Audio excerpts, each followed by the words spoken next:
sujet, nous recevons Sibiri François Yaméogo, créateur, fabricant de mode et concepteur de la marque François Premier. Bonjour. Oui, bonjour. Bonsoir. Bonsoir. Et bienvenue sur le plateau de la RTV.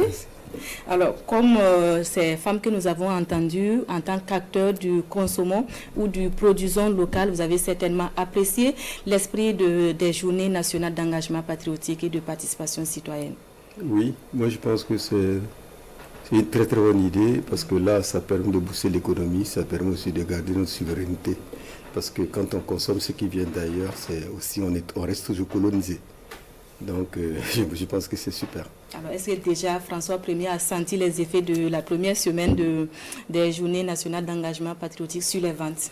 Oui, sur les ventes, vous savez, à tout moment, chacun veut. Déjà, la semaine dernière, il y avait l'usine, le lancement de l'usine à Sourgou. Tout le monde se battait pour avoir quand même la tenue pour se présenter. Vous savez, dès qu'il y a un événement, ça fait bouger le côté économique. Alors, est-ce que d'une manière générale, je le disais un peu plus haut, oui, les Burkinabés semblent se réconcilier avec le Faso d'Anfani? Est-ce que vous avez fait ce constat-là d'une manière générale? Mais les Burkinabés sont devenus accros. Ils ont compris qu'au fait, d'abord, c'est le patriotisme. Ils ont compris aussi que ça contribue à la création d'emplois. Ils ont compris aussi que c'est l'image du Burkina Faso qu'ils ventilent. Donc moi, je pense que le travail est compris, mais il faut encore plus d'efforts. Dans il faut quel toujours domaine, de l'effort. Par exemple, est-ce que tout est réuni pour une production locale suffisante pour répondre aux besoins du marché? Ça, c'est un travail, ça, c'est une réponse. C'était un dossier à part parce que là, il faut beaucoup de choses encore pour qu'on puisse produire localement de qualité et avoir la quantité et pouvoir satisfaire à tout le monde. Et surtout aussi avoir plusieurs sortes de productions, des productions aussi pour la masse populaire, des productions aussi où il y a des catégories. Vous savez, quand on dit la consommation, ça dépend aussi du porte-monnaie. Donc, la production est très variée. Vous avez dit beaucoup de choses, des exemples par exemple? Bon, des exemples est que il y a la mode créative, il y a la mode populaire, il y a la mode industrielle.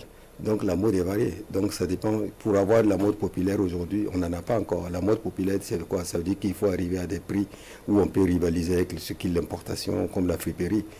C'est une clientèle énorme parce que quand on regarde le textile qui rentre, c'est énorme. Et ce textile-là, cette clientèle aussi, il faut qu'on y pense. Il ne faut pas qu'on pense que seulement... il y a plusieurs sortes de clientèle. Cette clientèle a besoin, la demande est là. Donc il faut avoir une mode un peu populaire, une mode pas chère, mais de qualité. Voilà. Alors, l'État fait déjà, en initiant par exemple ces journées nationales d'engagement patriotique qui encouragent le consommation local, qu'est-ce que l'État pourrait faire de plus ou de mieux? Mais l'État a déjà, je pense que c'est pas si... bon, il y a 2 jours, l'État a mis la première pierre de l'usine à Sourgou.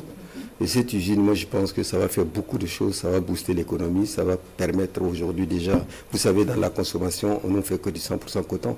Jusqu'à présent, on n'a pas réussi à faire, on ne peut pas faire le coton polyester, les mélanges, les tenues de l'armée, les tenues des médecins, les tenues spécialisées, on ne peut pas.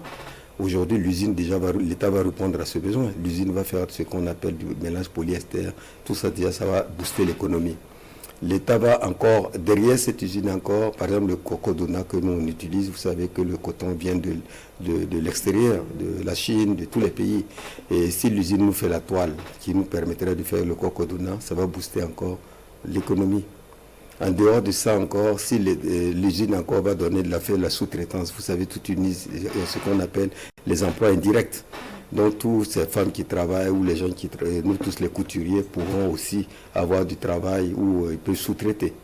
Donc moi je pense qu'il y a des mesures actuellement l'État est en train de faire parce que c'est une usine où l'État est actionnaire. Donc ça va apporter beaucoup à la transformation locale, au consommation local. Alors, nous sommes au terme de la première semaine des Journées nationales d'engagement patriotique. Quel est le message de François Yaméogo à l'endroit des consommateurs? À l'endroit des consommateurs, moi je dirais que consommons local, c'est un engagement d'abord patriotique. Consommons local, c'est l'image du Burkina Faso. Consommons local, c'est donner du travail à son frère. Consommons local, c'est aussi se battre comme la guerre économique. Vous savez, aujourd'hui, nous vivons dans un monde, il y a plusieurs sortes de guerres. Il y a la guerre économique. Les gens aussi veulent plomber notre économie. Donc, consommons local, c'est aussi défendre les intérêts du Burkina Faso. C'est aussi la balance commerciale, c'est-à-dire ce qui importe. On importe beaucoup. Le textile, c'est des milliards qu'on importe. Donc, ça veut dire qu'on pourra travailler ici et donner des emplois à nos frères. Donc, je dis aux Burkinabés, je les encourage à consommer local. Le message est passé, nous l'espérons. En tout cas, merci d'être passé sur le plateau du 20h de la télévision du Burkina.